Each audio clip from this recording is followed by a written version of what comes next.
ગઈકાલે હું ફેસબુક જોઈ રહ્યો હતો, એટલે વિડીયો મારી સામે આવ્યો જે 2022ની વિધાનસભાની ચૂંટણી સમયે સોશિયલ મીડિયાની અંદર વાયરલ થયો હતો.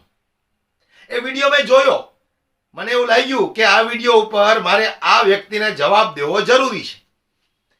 એ સમયે પણ મેં જવાબ તો આપેલો જ, પણ ફરી એક વખત મને એમ થયું કે આને હવે કરારો જવાબ દેવાનો સમય આવ્યો છે. એમની પાછળના મુદ્દાઓ પણ મારી પાસે છે કે આને હું કયા આધારે જવાબ આપીશ. સૌપ્રથમ તો તમે એ વિડીયોને જોઈ લો. વિડીયો જૂનો છે, તમે બધાએ કદાચ જોયો હશે, તમે બધાએ કદાચ એ વિડીયોને જોયો જ હશે, પણ ફરી એક વખત હું રિપીટ કરું છું, તમને એ વિડીયો બતાવી દો. ત્યાર પછી આ ગોબર ભક્તને, મોદી ભક્તને મારે જવાબ આપવો છે. એટલે સૌપ્રથમ તમે આ વિડીયોને જુઓ, ત્યાર પછી છેલ્લે સુધી જોડાયેલા રહેજો. આને હું શું જવાબ આપવાનો છું, સૌપ્રથમ તમે આ વિડીયોને બરાબર ધ્યાનથી જોઈ લો. બધા મિત્રો સાંભળો શાંતિથી ભાઈ. એક અગત્યની સૂચના છે, એક શેઠ તરીકેની મારી. નટુભાઈ આ બાજુ ભાઈ ધ્યાન આપો. શેઠની અગત્યની એક સૂચના છે અને એ સૂચનાનું કડકપણે અમલીકરણ કરવાનું છે બધા જ મિત્રોએ. ખાસ વિનંતી છે કે તમારા બધાના મોબાઈલની અંદર, સોશિયલ નેટવર્કની અંદર કે સોશિયલ મીડિયાની અંદર મહેરબાની કરીને કોઈ કેજરીવાલનો પ્રચાર કરવાની પોસ્ટ શેર કરતા નહીં.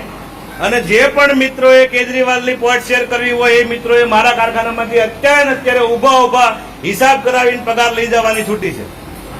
અને હવે પછી મારા કારખાનામાંથી કોઈનો મોબાઈલ કેજરીવાલની પાર્ટીનો પ્રચાર કરવાનો શેરમાં મોબાઈલ પકડાશે તો હું એને ઊભા રજા આપી દઈશ.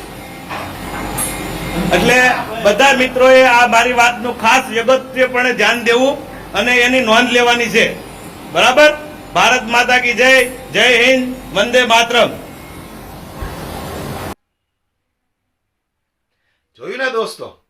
યાદ છે ને આ વિડીયો? યાદ છે ને? આ મોટો મોદી ભક્ત છે, આ અંધભક્ત છે, આ મોટામાં મોટો.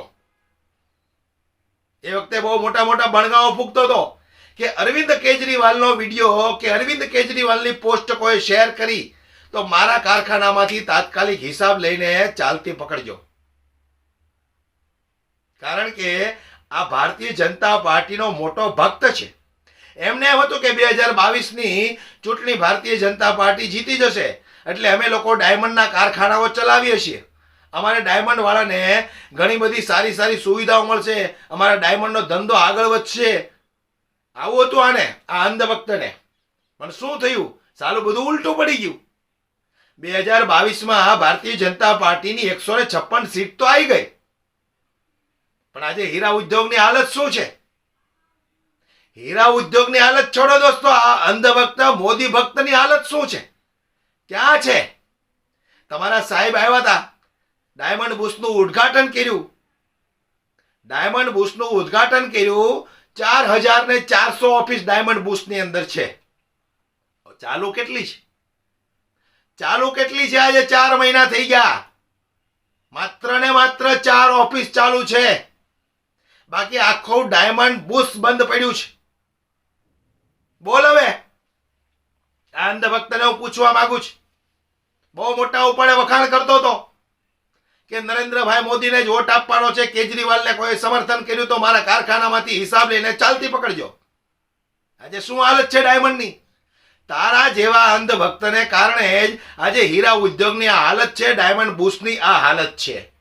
અને હું તો કહું, ડાયમંડ બુશ જેના હાથે ઉદ્ઘાટન થયું છે એના હિસાબે ડાયમંડ બુશની હાલત કાયમને માટે આ જ રહેવી પડે. ખબર પડે આ અંધભક્તોને, ગોબર ભક્તોને, કે જેમની અમે ગુલામી કરીએ છીએ, ચાપલુસી કરીએ છીએ, તળિયાઓ ચાટીએ છીએ, જી હુજુરી કરીએ છીએ. આજે હીરા ઉદ્યોગને શું આપ્યું?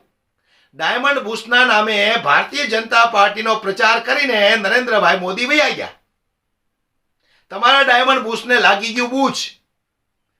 4400 માંથી માત્ર 4 ઓફિસો ચાલુ છે. હીરાના શેઠિયાઓ લોકોને ભલામણ કરે છે કે આવો આપણે ડાયમંડ બુશમાં જઈએ. શું કામ આવે? શું કામ ને આવે ભાઈ?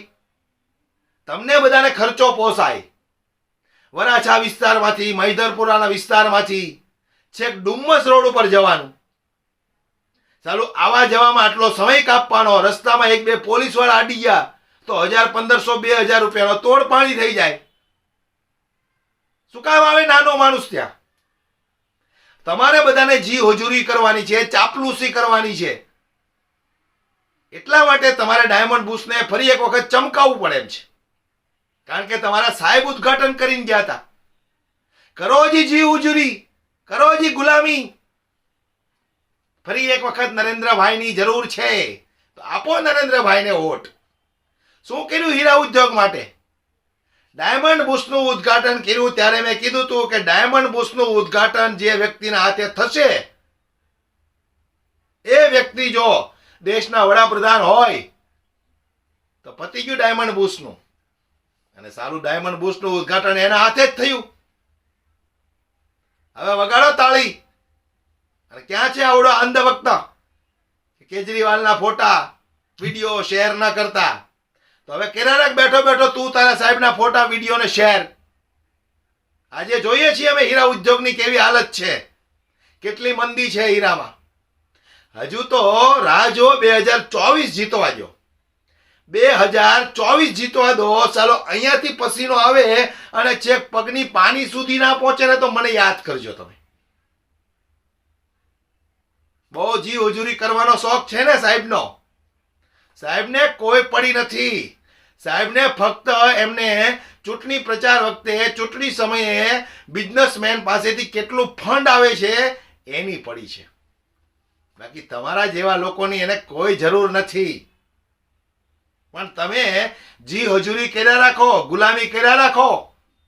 1 મિનિટ માટે આપણને એવું લાગે, 1 મિનિટ માટે તમે વિચાર કરજો દોસ્તો કે કદાચ 2022 ની અંદર ગુજરાતની અંદર આમ આદમી પાર્ટીની સરકાર આવી હોત તો કદાચ જેટલી ગેરંટીઓ આપી હતી એમાંથી એકાદ બે ગેરંટીઓ પણ પૂરી કરી હોત ને.